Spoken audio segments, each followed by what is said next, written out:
ସାପ ବେଙ୍ଗ ମାଛ କଇଁଛ ଆଉ କାଲି ମାଟି ଗୋଡ଼ି ପଥର ଏସବୁ ଆମେ ଦେଖୁଛୁ। କେତୋଟି ନଦୀର ନାମ କିଏ ଜାଣିଛ କେତୋଟି ନଦୀର ନାମ? କେତୋଟି ନଦୀର ନାମ? ବ୍ରହ୍ମପୁତ୍ର ଯୋଉ ଭଳିଆ ମହାନଦୀ, ଶଙ୍ଖ, କୋଇଲି, ବ୍ରାହ୍ମଣୀ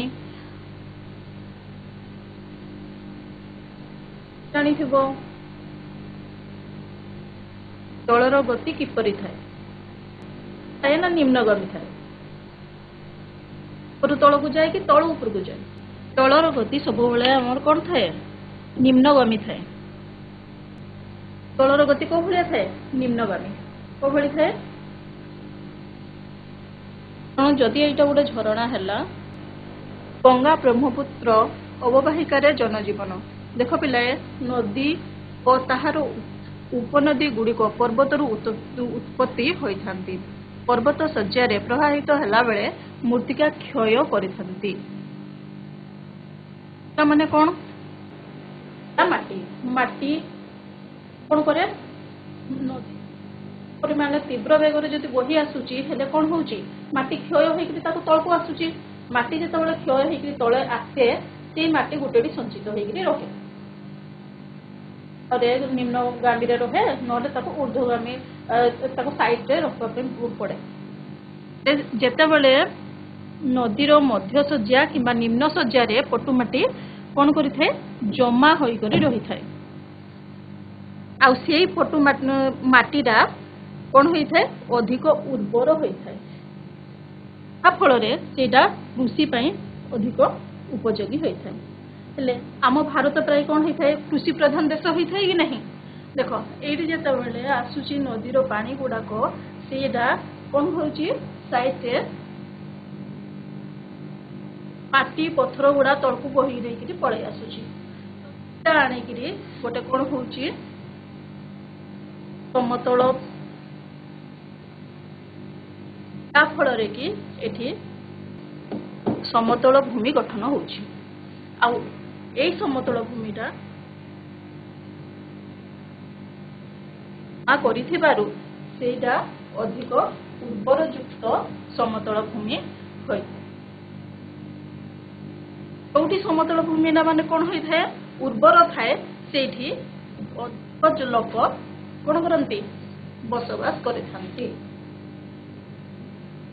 ଆଉ ଦେଖ, ଏଇ ଲୋକଟା ଏଠି କ'ଣ କରୁଛି? ପିକ୍ଚରରେ ଚାଷ କରିକିରି କ'ଣ କରିଛି? ଫସଲ ଉତ୍ପାଦନ କରୁଛି। ଫସଲ ଉତ୍ପାଦନ କରିବା ଫଳରେ କ'ଣ ହେଉଛି? ଆମର ଅର୍ଥନୀତି। ଗଙ୍ଗା ଓ ବ୍ରହ୍ମପୁତ୍ର କ'ଣ ଅଟେ? ଗଙ୍ଗା ଓ ବ୍ରହ୍ମପୁତ୍ର ଗୋଟିଏ ଗୋଟିଏ ନଦୀର ନାମ। ଗଙ୍ଗା ନଦୀ କୋଉଠୁ ଉତ୍ପତ୍ତି ହେଇଛି? ଉତ୍ତରାଖଣ୍ଡର ଗୋମୁଖ ନାମକ ଏକ ସ୍ଥାନରୁ ଗଙ୍ଗୋତ୍ରୀ ତୁଷାର ସ୍ରୋତର ଉତ୍ପତ୍ତରୁ। ତ ଦେଖ, ଉତ୍ତରାଖଣ୍ଡ ଏଇଟା ହେଲା ଗଙ୍ଗା ନଦୀ କୋଉଠୁ ଆସିଛି? ଭାଗୀରଥୀରୁ ଆସିଛି। ଯୋଉଟା ନଦୀଟା ଏଇଟା ମାନେ କ'ଣ ହୋଇଛି? ଗଙ୍ଗୋତ୍ରୀରୁ, ଗଙ୍ଗା ନଦୀର ଉତ୍ପତ୍ତି ହୋଇଛି। ଏଇଟା ହେଉଛି ଗଙ୍ଗୋତ୍ରୀରୁ ଯୋଉ ଧାରାଟା ବାହାରିଛି, ଏଇଟା ଗଙ୍ଗୋତ୍ରୀରୁ ଏଇ ଧାରା ବାହାରିଛି। ଏଇଟାକୁ କ'ଣ କୁହାଯାଉଛି? ଗଙ୍ଗା ନଦୀ ବୋଲି ଏଠି କୁହାଯିବ ନାହିଁ, ଏଟାକୁ କୁହାଯାଏ ଭାଗୀରଥୀ। କ'ଣ କୁହାଯିବ? ଭାଗୀରଥୀ। ତାପରେ ଏଇଠି ଯୋଉ ଆସିଛି, ଏଇଠି ଆଉ ଗୋଟେ ନଦୀ ଆସିଛି, ସେଇଟା ହେଲା ଅଲଖନନ୍ଦା। ସେ ଅଲଖନନ୍ଦା ନଦୀଟା ଆସିକି ଭାଗୀରଥୀ ନଦୀରେ ମିଶିଛି। ତାପରେ ସେଇ ନଦୀର ନାଁ କ'ଣ ହେଇଛି? ଦେବପ୍ରୟାଗ। ସେଇ ନଦୀର ନାଁ କ'ଣ ହେଇଛି? ଦେବପ୍ରୟାଗ। ତାପରେ ଦେବପ୍ରୟାଗ ଯେତେବେଳେ ପୁଣି ଆଗକୁ ଆସୁଛି, ତା ନାଁ ହେଇଛି ଗଙ୍ଗା। ସେଇଠୁ ଗଙ୍ଗାର ଉତ୍ପତ୍ତି ହେଇଛି।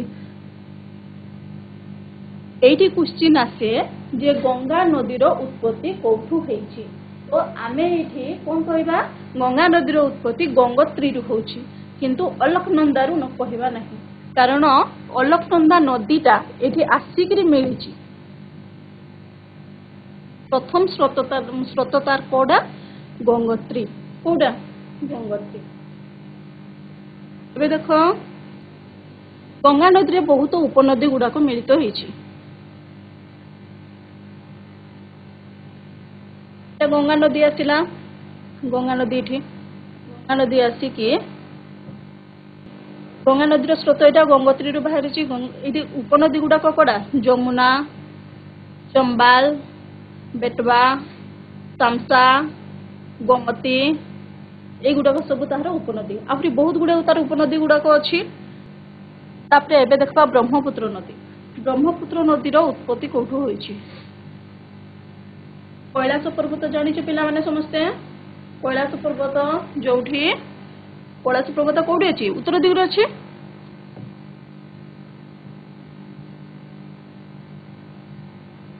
এটা গোটে পর্বত, তাকে কৈলাস পর্বত কুহা যাଉଛି। ହେଲେ ଆମର କ'ଣ ଅଛି ଭାରତରେ ଉତ୍ତର ଦିଗଟା, এটা ଆମର ଭାରତର ମାନଚିତ୍ର।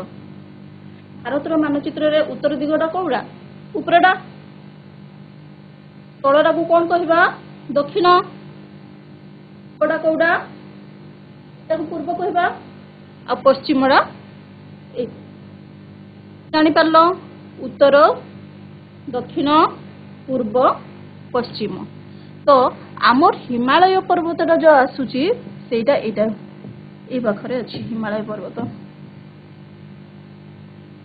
ହିମାଳୟ ପର୍ବତ ଏଇଠୁ ବାହାରିଛି। ତ ଏଇଟା ପଢୁଥିଲେ ବ୍ରହ୍ମପୁତ୍ର ନଦୀର ଉତ୍ପତ୍ତି। କୈଳାସ ପର୍ବତରେ ଥିବା ମାନସରୋବରରୁ ବ୍ରହ୍ମପୁତ୍ର ନଦୀର ଉତ୍ପତ୍ତି ହୋଇଛି। କୈଳାସ ପର୍ବତରେ ଯୋଉ ମାନସରୋବର ନଦୀଟା ଅଛି, ମାନସରୋବର ଅଛି, ସେଇଠୁ ବ୍ରହ୍ମପୁତ୍ର ନଦୀର ଉତ୍ପତ୍ତି ହୋଇଛି। ତ ଏହା ତିବ୍ବତରୁ ବାହାରି ଭାରତରେ ଅରୁଣାଚଳ ପ୍ରଦେଶରେ ପଡିଛି। କୋଉଠୁ ବାହାରିଛି ଏଟା?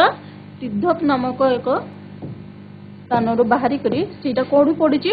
ଅରୁଣାଚଳ ପ୍ରଦେଶରେ। ଅରୁଣାଚଳ ପ୍ରଦେଶ ଦେଇକିରି ଆସିଛି। ଆଉ ଅରୁଣାଚଳ ପ୍ରଦେଶ ହେଇକିରି ସେ ଆସିକି କୋଉଠି? ବଙ୍ଗୋପସାଗରରେ ପଡିଛି ହେଲା। ତାପରେ ଏଇଠି ଦେଖ, এটা ହେଲା কৈଳାସ ପର୍ବତ। ତାପରେ ଯୋଉଟା ଆସିଛି ତାର ଉପନଦୀ, ଏଟାକୁ କୁହାଯାଏ ସାଙ୍ଗୋପ। ତାପରେ ସେଟା ଏପଟେ ଆସିଛି, ତାକୁ କୁହାଯାଏ ଦେହଙ୍ଗ। ଦେହଙ୍ଗ ପରେ ଏଇଟା କୋଉଠି ଅଛି? ଦେହଙ୍ଗଟା ଅରୁଣାଚଳ ପ୍ରଦେଶରେ ଅଛି।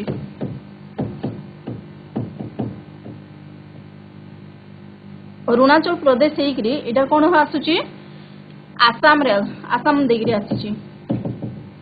ଆସାମରେ ଏଠି କ'ଣ ଅଛି? ନଦୀଟା ଯେତେବେଳେ ଆସିଛି ତାକୁ କୁହାଯାଏ ବ୍ରହ୍ମପୁତ୍ର।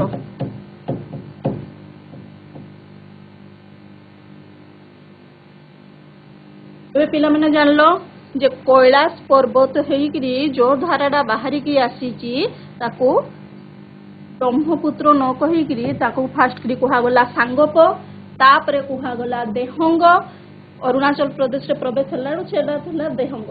ତାପରେ ଯୋଉଟା ଆସିଛି ବ୍ରହ୍ମପୁତ୍ର ନଦୀ, ଆସାମରେ ତାକୁ କୁହାଗଲା ବ୍ରହ୍ମପୁତ୍ର। ଏଇଟା କ୍ୱେଶ୍ଚିନରେ ଆସେ ଯେ ବ୍ରହ୍ମପୁତ୍ର ନଦୀର ଉତ୍ପତ୍ତି କୋଉଠୁ ହେଇଛି। ଏବେ ଆମେ ଜାଣିପାରିଲେ, ଏବେ ଗଙ୍ଗା ଓ ବ୍ରହ୍ମପୁତ୍ର ନଦୀର ଧାରା ଯେଉଁଠି ମିଳିତ ହେଇଛି ତାକୁ କୁହାଯାଏ ମେଘନା ନଦୀ। କୋଉଠୁ ବାହାରିଛି? ଗଙ୍ଗୋତ୍ରୀରୁ ବାହାରିଛି। ସେଇଠୁ ଆସିକିରି ସେ ବ୍ରହ୍ମପୁତ୍ରରେ ମିଳିତ ହେଇଛି, ବ୍ରହ୍ମପୁତ୍ର ନଦୀରେ। ତାପରେ ଦୁଇ ଜଣ ଯାକ ଯାଇକିରି ବଙ୍ଗୋପସାଗରରେ ପଡିଛନ୍ତି। ତ ଏଇ ଦୁଇ ଜଣ ଯୋଉ ମିଳିତ ହେଇଥିବା ସ୍ଥାନକୁ ମେଘନା ବୋଲି କୁହାଯାଏ। ଦେଖ, ଆମର ଯେତେବେଳେ ପଟୁମାଟି ଭାରତ ମାନେ ନଦୀ ଗୁଡାକ ଯେତେ ସବୁ ବେଗରେ କ'ଣ କରୁଥାନ୍ତି? ପ୍ରବାହିତ ହେଇଥାନ୍ତି। ପ୍ରବାହିତ ହେଲା ଫଳରେ ଯୋଉ ସବୁ ମାଟି, ପଥର, ଗୋଡି ସବୁ କିଛି ଆଣିଥାନ୍ତି, ସେଇଟା ଗୋଟେ ଜାଗାରେ ସେମାନେ କ'ଣ କରିଥାନ୍ତି? ଏକାଠି କରିକି ରଖିଥାନ୍ତି ମଧ୍ୟ ଶଯ୍ୟାରେ। ହେଲେ ସେଇ ଭିତରୁ କୋଶି ବୋଲି ଗୋଟିଏ ନଦୀ ଅଛି। ସେଇ କୋଶି ନଦୀଟା ନେପାଳରୁ ଆସିଛି। କୋଶି ନଦୀ ଆସିଛି ନେପାଳରୁ। ତ ନେପାଳରୁ ଯୋଉ କୋଶି ନଦୀଟା ବାହାରିଛି ସିଏ କ'ଣ କରେ? ବହୁତ ତୀବ୍ର ଭାବରେ ଗତି କରିଥାଏ, ଯାହା ଫଳରେ କି ମାଟି, ପଥର, ଗୋଡିକୁ ଆଣିକିରି ସେ ଗୋଟେ ସ୍ଥାନରେ ଜମା କରିଦେଇଥାଏ। ଜମା କରିବା ଫଳରେ ତାର ଗତି ସବୁବେଳେ गोटे धारा न थाए आज जदि से एई धारा आसला नदीर धाराटा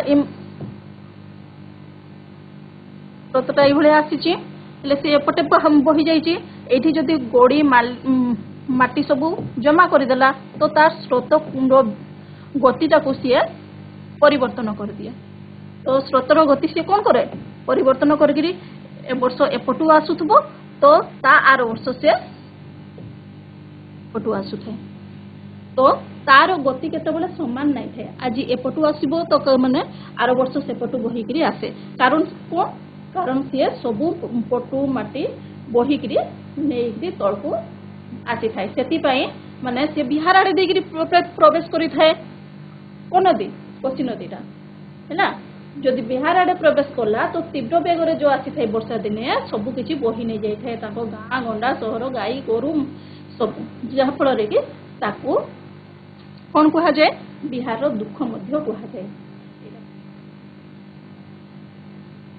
जाए बिहार देख पिला ये चित्र रे आमे कौन देखुचे घर अच्छी गछ अच्छी आ कौन अच्छी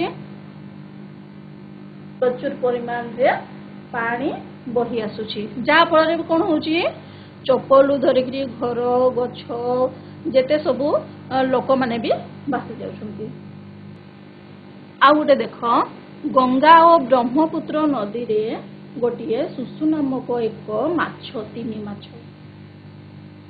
ए डॉल्फिन माछ अछि देखि परछ डॉल्फिन माछडा हला ए डॉल्फिन माछ देखिबा पई बड़ धरणर आउ सेटा कोन हेइथे डॉल्फिन माछ देखिबा पई बड़ धरणर हेइथे आउ सेटा बहुत सुस्वादु हेइथे बहुत मीठा हेइथे ताको मीठा माछ मध्य कहा जाए डॉल्फिन माछ को आउ देखो सेटार चाहिदा बहुत बेसी किंतु कौन होची ना कल कारखाना आम नर्दमार नाली नर्दमार जेते अपरिष्कार पानी अच्छी से गुड़ाक जाइकरी समुद्र फल गंगा ब्रह्मपुत्र नदी भी हो जाउची आउ कौन होची अपरिष्कार हेबा फल रे जो सुसु माछ अच्छी सेटा रो संख्या लोप पाइबारे बसिलानी जहा फल कि सुसु माछ को आउ देखा मिलूना बहुत कम देखा मिलूची जदि सरकार सचेतन हेबे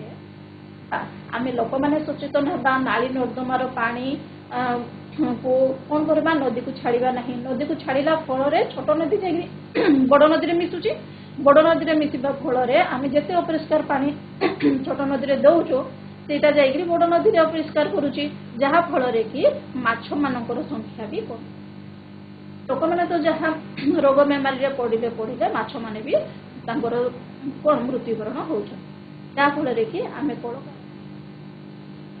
नाली नर्दमार जेते अपरिष्कार जल अच्छी आम मिसेइबा नहीं अवस्थिति देख अवस्थित आम भारत आम देश भारत गंगा और ब्रह्मपुत्र रे जो माने उपत्यका अच्छी से पटु संचित उर्वर मृत्तिका अच्छी जहा फल कि भारत एक कृषि प्रधान देश बोली कहा जाए भारत कहा जाए कृषि प्रधान देश कौन पाई ना भारत रे बहुत चाष होता है तो मानचित्र देखिकी अवस्थिति निर्णय कर ये आम भारत मानचित्र कौटी अच्छी तुम्हें पिला मैंने देखी पारुथबो कौन अच्छी रेखा विषुवरेखा तापरे ऊपर को टिके भारत मानचित्र अच्छी है भारत मानचित्र 0 डिग्री रु 60 डिग्री जानी पारुछ तो दक्षिण रे तार कौन अच्छी कर्कट क्रांति जाउथपारु एहाकु उपक्रांतीय अंचल रे माने कौन हुए अंतर्भुक्त होता है यही अंचल रे मुख्य नदी है गंगा नदी और ब्रह्मपुत्र नदी को कौन कहा जाए सबुठु बड़ नदी मध्य कहा जाए आउ देख यार उपनदी गुड़िक कौन कौन गंडक कोसी जमुना बराक आउ पद्म देख ये कौन होमर गंगा और ब्रह्मपुत्र नदी अववाहिक गोटे अरण्य देखा जाए ସେଇ ଅରଣ୍ୟଟା କ'ଣ ହେଉଛି ବହୁତ ସୁନ୍ଦର ସୁନ୍ଦର ଗଛ ଗୁଡ଼ିକ ସେଠି ଥାନ୍ତି। ସେଥିପାଇଁ ତାକୁ ସୁନ୍ଦରିଆ ବନ ମଧ୍ୟ କୁହାଯାଏ। ସେଠି ବନ ମାନେ ଯେଉଁ ତାର ଅବବାହିକାରେ ଅରଣ୍ୟଟା ଅଛି ସେଇଟା କ'ଣ ହେଉଛି ନା ଜୁଆରିଆ ଅରଣ୍ୟ ତାକୁ କୁହାଯାଏ। ସେଇ ଜୁଆରିଆ ଅରଣ୍ୟରେ ସୁନ୍ଦର ସୁନ୍ଦର ବୃକ୍ଷ ଥିବାରୁ ତାକୁ ସୁନ୍ଦରବନ ମଧ୍ୟ କୁହାଯାଏ। ଆଉ ସେଇ ବୃକ୍ଷ ଗୁଡ଼ିକର ଗଠନ ବହୁତ ସୁନ୍ଦର ହେଇଥାଏ। ସେଇଟା ବୃକ୍ଷ ଗୁଡ଼ିକ କେଉଁ ପାଣିରେ ବଢ଼ିଥାଏ ବେଶୀ? ଲୁଣି ପାଣି ଆଉ ଜୁଆରିଆ ପାଣିରେ ସେ ଭଲ ବଢ଼ିଥାଏ। ଦେଖ ଭାରତର ଗଙ୍ଗା ଓ ବ୍ରହ୍ମପୁତ୍ର ନଦୀ ଉପତ୍ୟକାରେ ପଟୁ ସଞ୍ଚିତ ଉର୍ବର ସମତଳ ଅଞ୍ଚଳ ଅଛି। ଏହି ଅଞ୍ଚଳରେ ଦକ୍ଷିଣରେ କର୍କଟ କ୍ରାନ୍ତି ରେଖା ଥିବାରୁ ଏଇଟା ଆମେ ପଢ଼ି ସାରିଛେ ନା ପୂର୍ବରୁ, ଏହାକୁ ଉପକ୍ରାନ୍ତି ଅଞ୍ଚଳ କୁହାଯାଏ। ଏହି ଅଞ୍ଚଳର ମୁଖ୍ୟ ନଦୀ ଗୁଡ଼ିକ କ'ଣ ହେଇଯାଇଛି? ଏଇଟା ହେଲା ନଦୀ ଗୁଡ଼ିକ ହେଲା ଗଙ୍ଗା ଆଉ ବ୍ରହ୍ମପୁତ୍ର। ଆଉ କ'ଣ ହେଉଛି ଏଇ ଗଙ୍ଗା ଆଉ ବ୍ରହ୍ମପୁତ୍ର ନଦୀ ସାଇଡ୍ରେ ତ୍ରିକୋଣ ଭୂମି ସେମାନେ ଗଠନ କରିଥାନ୍ତି। ତ୍ରିକୋଣ ଭୂମି ମାନେ କ'ଣ? ଏଠି ତିନି କୋଣିଆ ଟ୍ରାଙ୍ଗେଲ ଯେଉଁ ଭଳିଆ ଥାଏ ସେଇଭଳିଆ ତିନି କୋଣିଆ ଭୂମି ଏଇଠି ଗଠନ ହୋଇଥାଏ। ସେଇ ଭୂମିରେ କ'ଣ ହେଇଥାଏ? ଚାଷ ଭଲ ହୁଏ ଆଉ ଉର୍ବର ମାନେ ମାଟି ମଧ୍ୟ ସେଇଟା ଥାଏ। ଦେଖ ଜଳବାୟୁ ଉଦ୍ଭିଦ ଆଉ ଜୀବଜନ୍ତୁ। ଜଳବାୟୁ କୋଉ ଭଳିଆ ଥାଏ? ମୌସୁମୀ ବାୟୁ ପ୍ରଭାବରୁ ଏ ଅଞ୍ଚଳରେ କ'ଣ ହେଇଥାଏ? ବୃଷ୍ଟିପାତ ହେଇଥାଏ। ବୃଷ୍ଟିପାତ ଜାଣିଛ ପିଲାମାନେ? ବୃଷ୍ଟିପାତ ହେଲା ବର୍ଷା। ହେଲେ ଯଦି ଭଲ ବର୍ଷା ନ ହେଲା ତ ଚାଷ ହେଇପାରିବ କି? ହେବ ନାହିଁ। ତ ଆମେ ସବୁବେଳେ ଚାଷ ପାଇଁ କୋଉଠି ବର୍ଷା ଉପରେ ନିର୍ଭର କରିଥାଉ। ଯଦି ଭଲ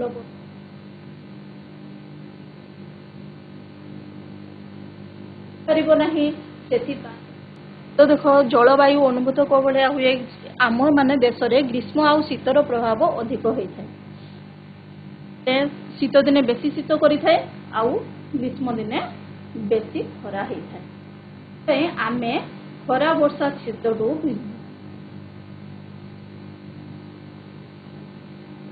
କାରଣ ଶୀତ ଋତୁ ଆଉ ଗ୍ରୀଷ୍ମ ଋତୁ ଅନୁଭବ କରିବା ସହିତ ବର୍ଷା ଋତୁ ବି ଅନୁଭବ କରୁ। କାରଣ କ'ଣ ପାଇଁ? କାରଣ ଆମ ଭାରତକୁ ଉପଦ୍ୱୀପ କୁହାଯାଏ। ତା ତିନି ସାଇଡ୍ରେ କ'ଣ ଅଛି? ଜଳ ଅଛି ଆଉ ଗୋଟେ ସାଇଡ୍ରେ ସ୍ଥଳଭାଗ ଅଛି। ତ ଜଳର ପ୍ରଭାବ ଗୁଡ଼ିକ ଆମ ଦେଶରେ ପଡ଼ିଥାଏ, ଯାହା ଫଳରେ କି ଆମେ ବର୍ଷା ଋତୁ ବି ମୌସୁମୀ ବାୟୁଟା କ'ଣ ହୁଏ? ଦେଖ ଏଇଠି ଆମ ଗୋଟେ ଚିତ୍ରଟେ ଅଛି। ତାକୁ କ'ଣ କୁହାଯାଏ?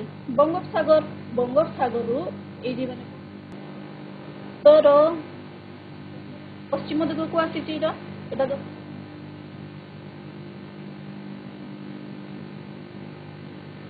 ଆଉ ଗୋଟେ ମାନେ କ'ଣ ଥାଏ? ଉପରୁ ତଳକୁ ଯାଇଥାଏ। ଏଇଟା ହେଲା ମାନେ କ'ଣ? ସମୁଦ୍ର ଆଡୁ ସ୍ଥଳ ଭାଗକୁ ବାୟୁ ପ୍ରବାହିତ ହୋଇଥାଏ। ସମୁଦ୍ରଟା ତାକୁ କୁହାଯିବ ଦକ୍ଷିଣ ମୌସୁମୀ ବାୟୁ। ତ ଆମେ ନାମକରଣ କୋଉ ଭଳି କରିଥାଉ? ବାୟୁର ପ୍ରଭାବ ତାକୁ ଦିଗ ଦେଖ ମୌସୁମୀ ବାୟୁ କୋଉ ଆଡେ ପ୍ରଭାବିତ ହଉଛି ହେଲା, ତା ଦିଗ ଦେଖିକିରି ଆମେ କ'ଣ କରିଥାଉ? ବାୟୁ ପ୍ରବାହର ନାମକରଣ ଗୁଡାକ କରିଥାଉ ହେଲା। ଦେଖ ଉଦ୍ଭିଦ, ଏଠି ଆମେ କ'ଣ କରୁଛୁ? ଏହି ଅଞ୍ଚଳରେ ମୃତ୍ତିକା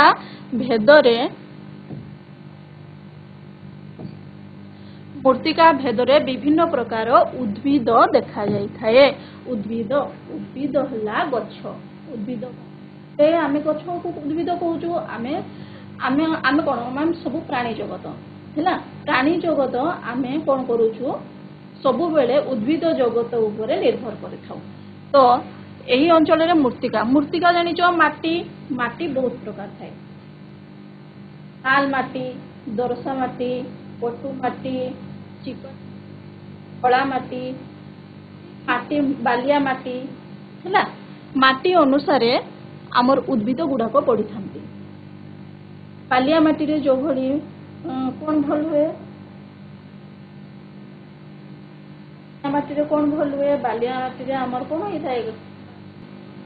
ପଇଡ଼ ଚାଷ ଭଲ ହେଇଥାଏ ହେଲା। ସେଥିପାଇଁ କ'ଣ ହେଇଛି ସମୁଦ୍ର କୂଳିଆ ଅଞ୍ଚଳରେ ବେଶୀ ନଡ଼ିଆ ଚାଷ ନା। ତ ଦେଖ ସାଧାରଣତଃ ଏଠାରେ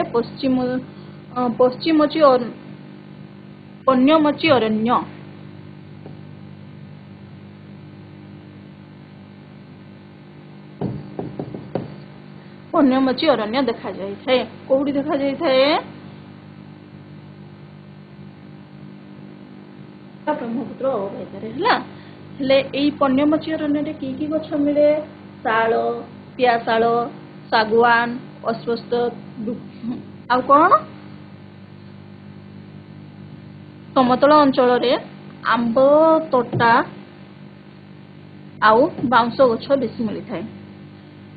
ଏ ଆମ୍ବ ତୋଟା ଆଉ ବାଉଁଶ ଗଛ ଯୋଉଠି ମିଳିଥାଏ ସେଇଟାକୁ ମାନେ କ'ଣ କୁହାଯାଏ? ଏଇ ଯୋଉ ପଣ୍ୟମଚୀ ଅରଣ୍ୟରେ ସେମାନେ ପତ୍ର ଝଡ଼ା ଦେଇଥାନ୍ତି। ଗଛ ଗୁଡ଼ିକ କ'ଣ କରିଥାନ୍ତି? ପତ୍ର ଝଡ଼ା। ତ ଆମ ଦେଶର ଉତ୍ତରାଞ୍ଚଳ ସିକିମ ଆଦି ରାଜ୍ୟର ଶୀତଳ ପାର୍ବତ୍ୟାଞ୍ଚଳରେ ସରଳ ବର୍ଗୀୟ ଅରଣ୍ୟ ଦେଖାଯାଏ। ଏବେ ମୁଁ ତୁମକୁ କହିଛି ଯୋଉଠି ହିମାଳୟ ପର୍ବତ ବରଫ ପଡ଼େ, ବହୁତ ବରଫ ପଡ଼ବା ଜାଗାରେ ସେଇଠି କ'ଣ ହେଉଛି? ପାଣିପାଗ ଥଣ୍ଡା ହେଇଥାଏ। ଯାହା ଫଳରେ କି ଉତ୍ତରରେ କ'ଣ? ଫିର, ପାଇନ, ଦେବଦାରୁ ଆଦି ବୃକ୍ଷ ଗୁଡ଼ିକ ଦେଖାଯାଇଥାଏ। ଆଉ କୋଉ ପଶୁ ପକ୍ଷୀ ସବୁ ଦେଖା? ମାଙ୍କଡ଼, ହାତୀ, ବାଘ, କୁମ୍ଭୀର, ମାଛ ଏଗୁଡିକ ଦେଖାଯାନ୍ତି ହେଲା। ଆଉ କ'ଣ ଅଛି ଦେଖ? ବ୍ରହ୍ମପୁତ୍ରର ଉପତ୍ୟକାରେ ଏକଶିଙ୍ଗିଆ ଗଣ୍ଡା ଦେଖାଯାନ୍ତି। ଗୋଟିଏ ହିଁ ଶିଙ୍ଗ ଥାଏ। ସେ କୋଉଠି ଦେଖାଯାଏ? ବ୍ରହ୍ମପୁତ୍ର ନଦୀର ଉପତ୍ୟକାରେ ହେଲା। ଆଉ ସୁନ୍ଦରବନରେ କ'ଣ ଦେଖାଯାଏ? ସୁନ୍ଦରବନରେ ଦେଖାଯାଏ ମହାବଳ ବାଘ। ଏ ବାଘ ଚିତ୍ର ଦେଖୁଛ? ସୁନ୍ଦରବନରେ ମହାବଳ ବାଘ ଦେଖାଯାଏ ଏବଂ ନଦୀ ମୁହାଣରେ କୁମ୍ଭୀର ଦେଖିପାରୁଛ? ଆମକୁ କୋଉଠି ଦେଖାଯାଏ? ନଦୀ ମୁହାଣରେ ଦେଖାଯାଇଥାଏ। ଆଉ କ'ଣ? ଏହି ଅଞ୍ଚଳରେ ପ୍ରବାହିତ ନଦୀ ଗୁଡ଼ାକରେ ମାଛ ବହୁତ ପରିମାଣରେ ମିଳିଥାଏ ହେଲା। ସେଇ ମାଛ ଗୁଡ଼ିକ ହେଲା କ'ଣ? ରୋହି, ଭାକୁର, ଶେଉଳ ଆଦି ମଧୁର। ସେଇ ମାଛ ଗୁଡ଼ାକ ବହୁତ ମିଠା ଥାଏ। ତ ସେଇ ମଧୁର ମାଛ ପ୍ରଚୁର ପରିମାଣରେ ମିଳୁଥାଏ। ତେଣୁ ଏ ଅଞ୍ଚଳର ଲୋକମାନେ କ'ଣ କରନ୍ତି? ଭାତ ଆଉ ମାଛ ତାଙ୍କର ପ୍ରଧାନ। ଦେଖ ଅଧିବାସୀ ଓ ଅର୍ଥନୈତିକ ବ୍ୟବସ୍ଥା। ଏହା ପୃଥିବୀର ଅନ୍ୟତମ ଜନବହୁଳ ଅଞ୍ଚଳ। ଆମ ଭାରତ। ତ ଭାରତକୁ ଜନବହୁଳ ଦେଶ ବୋଲି କ'ଣ ହେଉଛି? ଉର୍ବର ମୃତ୍ତିକା ଆଉ ସୁଲଭ କ'ଣ? ଜଳର ସୁଲଭତା। ଆମର ମାଟି ଏବଂ ଜଳ ଯାଇଥାଏ। ସୁନାର ଦେଶ କ'ଣ ହେଉଛି? ଆମେ ଜାଣିଥିବ ସୁନାର ଦେଶ ବୋଲି ଆମ ଭାରତକୁ ପ୍ରାୟ ସମସ୍ତେ ମାନେ କ'ଣ କରିବେ? ଦେଖ ଏଠି ସ୍ୱାସ୍ଥ୍ୟପ୍ରଦ ଜଳବାୟୁ ଯୋଗୁଁ ଏହି ସମତଳ ଅଞ୍ଚଳରେ ଜନସଂଖ୍ୟାର ଘନତ୍ୱ ଅଧିକ ଅଛି। ବହୁତ ଜନସଂଖ୍ୟା ଏଠି ବାସ କରନ୍ତି। ଏହି ଅଞ୍ଚଳରେ ଲୋକେ କି ଚାଷ କରନ୍ତି? ଦେଖ ଗହମ, ଧାନ, ସୋରିଷ ଆଦି ଏହି ଅଞ୍ଚଳରେ ଚାଷ କରିଥାନ୍ତି। ଦେଖ ବିସ୍ତୃତ ଅଞ୍ଚଳରେ ମାନେ ଆଉ କ'ଣ କରନ୍ତି? ବଡ଼ ବଡ଼ ଜାଗାରେ ସେମାନେ କଦଳୀ ଚାଷ କରିଥାନ୍ତି। କି ଚାଷ କରିଥାନ୍ତି?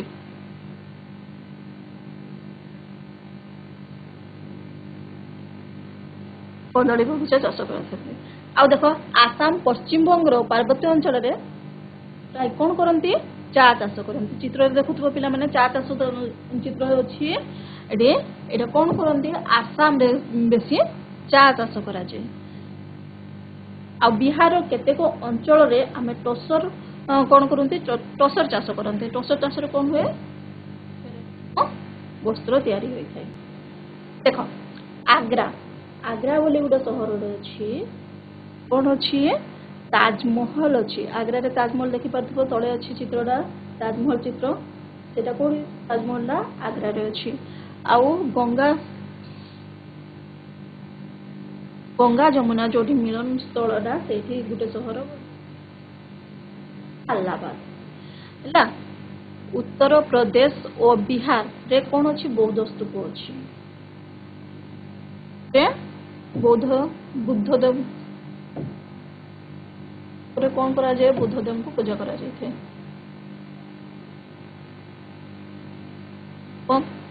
आउ लखनऊ रो स्थापत्य कला आसाम रो काजीरंगा मानस जातीय अभयारण्य अभयारण्य कौन कौन थाए बाघ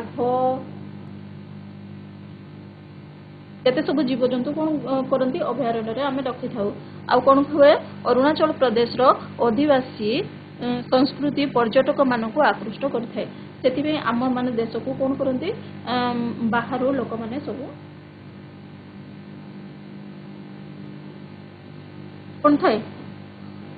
आउ देख अलाहाबाद यही नदी कूल कौन अच्छी अलाहाबाद सहर तो अच्छी कानपुर वाराणसी लखनऊ कोलकाता और ब्रह्मपुत्र नदी कूल गुवाहाटी आदि बड़ बड़ सहर गुड़िक अच्छी बड़ बड़ सहर गुड़िक थी कौन हो प्रचुर परिमाण रे लगी जहाँफल ट्राफिक रे मध्य माने कौन होची भिड़ होईची आउ जोठी बेसी लोक थांती से कौन होता है जमा होता है हैला देखि पारुचो उपरे वाराणसी रे माने जोड़ा गंगा नदी कूल रे लोक माने कौन करंती सेठी गाधोई पवित्र होइथंती कहंती गंगा नदी रे स्नान कले आमर माने कोते फल भी गंगा नदी लगी। एही सहर गुड़िकर जनसंख्यार घनत्व यथेष्ट वृद्धि पाई घन जनबसती कारण अंचल परिवेश दूषित होबार लगी। सड़क पथ रेलपथ विमान पथ द्वारा यही अंचल देश विदेश संयुक्त होइछि माने देश विदेश सह को भलिया संयुक्त होइछि सड़क पथ रेलपथ आउ विमान पथ द्वारा आमे कोन करूछु अन्य देश को जा यही अंचल देश विदेश सह संयुक्त होइछि तेणु देश विदेश रु मध्य बहु पर्यटक कोन करूछंती आम भारत को परिभ्रमण करबा पई आसुछंती हैला ए अंचल रे परिभ्रमण रे भी सुविधा अछि। यही सब कारण ए अंचल रे पर्यटन शिल्प विकास संभव है। देख बोले एबे माने क्वेश्चन आंसर करबा नदी और ताहार उपनदी गुडी को डैश रु उत्पत्ति होइछि कोठी उत्पत्ति होइछि नदी और ताहार उपनदी गुडी को किए कहि पारबो समतल भूमि झरणा पर्वत पर्वत कोट पर्वत पर्वत पर्वत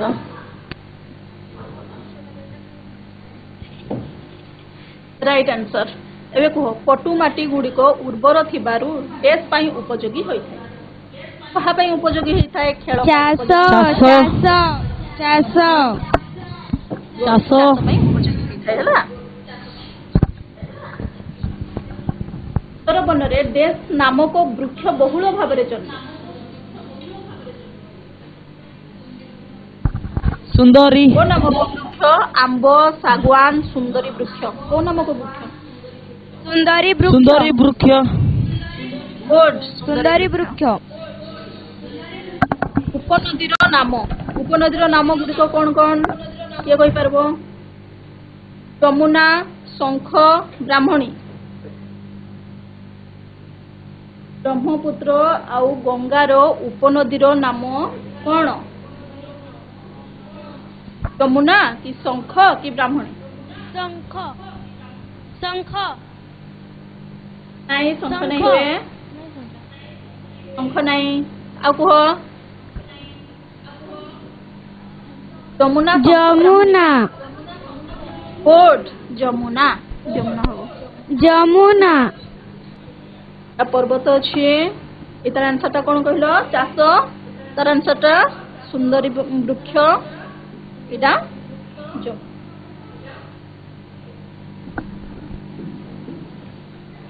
एबे देख जलवायु आ उद्भिद जीवजंतु ये आम कौन करबा क स्तंभ आ ख स्तंभ अच्छी क स्तंभ आ ख स्तंभ भितर आम कौन करबा मिलन करबा हैला।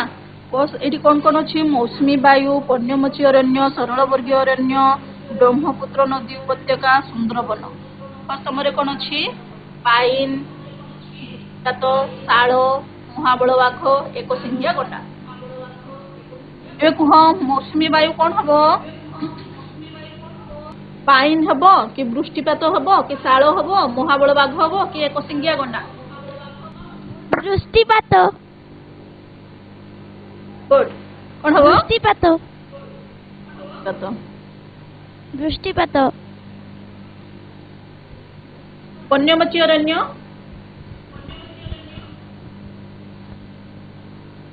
वन्यमची अरण्य कौन हम